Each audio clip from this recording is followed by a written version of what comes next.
नमस्कार मंडळी. येणाऱ्या 3 मार्च 2026 रोजी फाल्गुन शुक्ल पक्ष पौर्णिमा या दिवशी खग्रास चंद्रग्रहण आहे. मुंबई येथील सूर्याच्या समयीची सूर्यास्त समयीची जी ग्रहण स्थिती आहे त्या ठिकाणी मी तुम्हाला सांगतो. खग्रास चंद्रग्रहण हे दुपारी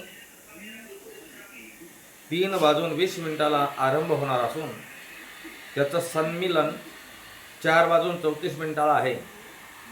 मध्य आहे 5:04, उन्मिलन आहे 5:33 आणि मोक्ष आहे 6:48. ग्रहण दिसणारे जे प्रदेश आहेत ते प्रदेश असे आहेत.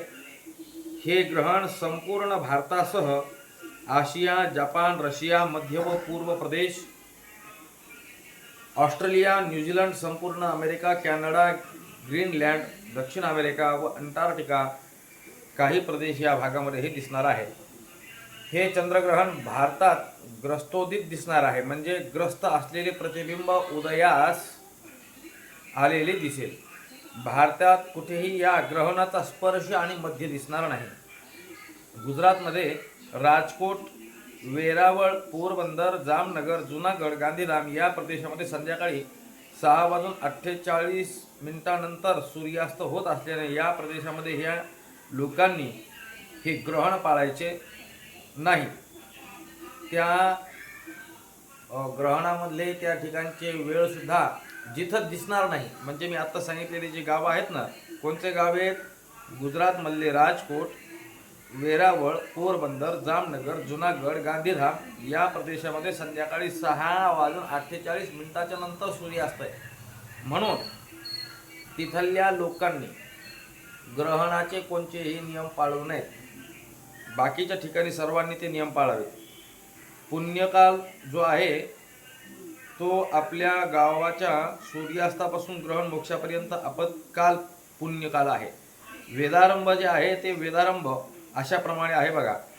हे ग्रहण ग्रस्तोदित असल्यामुळं मंगळवारी 3 मार्च 2026 सूर्योदयापासून मोक्षापर्यंत म्हणजे 6:48 ग्रहणाचे वेध पाळायला पाहिजे. वृद्ध, बाळ व आजारी अशक्त असलेले जे व्यक्ती आहेत किंवा गर्भवती आहेत यांनी मंगळवारी सकाळी 11 वाजल्यापासून तर मोक्षापर्यंतचे वेदादी नियम पाळायचे. वेदामध्ये स्नान, देवपूजा, जप, श्राद्ध, नित्यकर्म करता येतात. वेदामध्ये भोजन निषेध आहे, म्हणून अन्न पदार्थ खाऊ नयेत. मात्र वेद काळामध्ये इतर आवश्यक असे पाणी पिणे,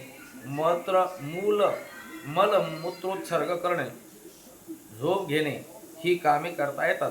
ग्रहण पर्व काळामध्ये म्हणजे आपल्या गावाच्या सूर्यास्तापासून मोक्षापर्यंत म्हणजे संध्याकाळी 6:48 या काळापर्यंत पाणी पिणे, मलमूत्रोत्सर्ग ही कर्मे करू नयेत. म्हणजे आपल्याकडे 5:59 काही ठिकाणी सूर्यास्त आहे. 5:59 नंतर 6:48 त्या ठिकाणी हे वेदादी मलमूत्र विसर्जन करायचं नाही आहे. त्यावेळेला झोपायचं नाही, गायची धार काढायची नाही, म्हशीची धार काढायची नाही. अशा प्रकारच्या ह्या गोष्टी आपल्याला करायच्या. ग्रहण पूर्ण संपलं तर सूर्यास्त झालं की लगेच स्नान करायचं. पर्व काळामध्ये देवपूजा, तर्पण, श्राद्ध, होमदान जे काही शक्य असेल ते करायचं. पहिले जर आपण मंत्र घेतलेले असतील त्या मंत्रांचं पुरस्चरण करायचं. गुरुने दिलेले जे मंत्र असतील त्या मंत्राचं पुरस्चरण करायचं. पुरस्चरण म्हणजे जप करायचं. आणि ग्रहण मोक्षानंतर म्हणजे ग्रहण पर्वकाल आपल्याला सूर्यास्त झाला की पहिले स्नान करायचं, त्याच्यानंतर पुरस्चरण करायचं. ग्रहण संपल्यावर लगेच परत एकदा स्नान करायचं. ग्रहण मोक्षानंतर स्नान केल्यावर आशौच असलेलं जे ग्रहण संबंधी म्हणजे जे आशौच असतं ते आशौच निवृत्त होतं.